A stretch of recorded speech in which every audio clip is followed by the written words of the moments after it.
Hello guys, আমি last ভিডিওতে ওয়াহুয়ের থেকেও ভালো একটি অ্যাপ সম্পর্কে বলেছিলাম। তো আপনারা অনেকেই আমাকে অনেক প্রশ্ন করেছিলেন। তার মধ্যে একটি হলো কিভাবে হোয়াটসঅ্যাপ নাম্বার অ্যাড করতে হয় আর কিভাবে হোয়াটসঅ্যাপ ব্যান হওয়া থেকে বিরত রাখতে হয়। আমি আজকে আপনাদেরকে দেখাবো কিভাবে হোয়াটসঅ্যাপ অ্যাড করবেন এবং হোয়াটসঅ্যাপ ব্যান করা থেকে বিরত রাখবেন। বলতে গেলে আপনাদের হোয়াটসঅ্যাপ কখনো ব্যান হবে না। আগে আমি আপনাদেরকে দেখাচ্ছি কিভাবে হোয়াটসঅ্যাপ নাম্বার অ্যাড করবেন, তারপর বলতেছি কিভাবে হোয়াটসঅ্যাপ ব্যান হওয়া থেকে বিরত রাখবেন। আমি কমেন্ট বক্সে পিন কমেন্ট একটা লিঙ্ক দিয়ে দিচ্ছি, ওটাই ঢুকে আপনারা অ্যাকাউন্ট খুলতে পারবেন।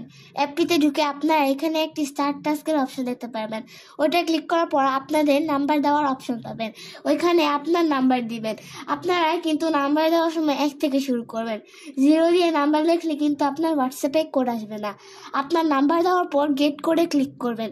তারপর কিছুক্ষণ অপেক্ষা করার পর নিচে একটি কোড আসবে, ওটা কপি করার পর আপনার নোটিফিকেশন থেকে হোয়াটসঅ্যাপে যাবেন। তারপর সেই লিঙ্ক পেস্ট করে দিবেন, তাহলেই হয়ে যাবে। এখানে ক্লিক টু অপশন আছে, এখানে ক্লিক করলে আপনি দেখতে পাবেন আপনার নাম্বার অ্যাড হয়েছে কিনা। দেখতেই পাচ্ছেন এখানে আমার হোয়াটসঅ্যাপ নাম্বারটি অ্যাড হয়ে গিয়েছে। এখন আমি আপনাদের বলবো কিভাবে হোয়াটসঅ্যাপ ব্যান হওয়া থেকে বিরত রাখবেন। অনেকেই আছেন আপনারা যারা এই অ্যাপ এবং ওয়াহুতে দুইটাতেই হোয়াটসঅ্যাপ দিয়ে রাখেন। আপনারা যে কোনো একটাতে হোয়াটসঅ্যাপ দিবেন, দুইটাতে দিলেও সমস্যা নাই, কিন্তু যে কোনো একটাতে দেওয়া ভালো।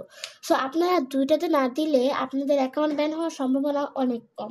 আপনাদের যদি অন্য কোনো প্রশ্ন থেকে থাকে তাহলে ভিডিওতে কমেন্ট করেন, আমি চেষ্টা করব সবার কমেন্টে রিপ্লাই দেওয়ার।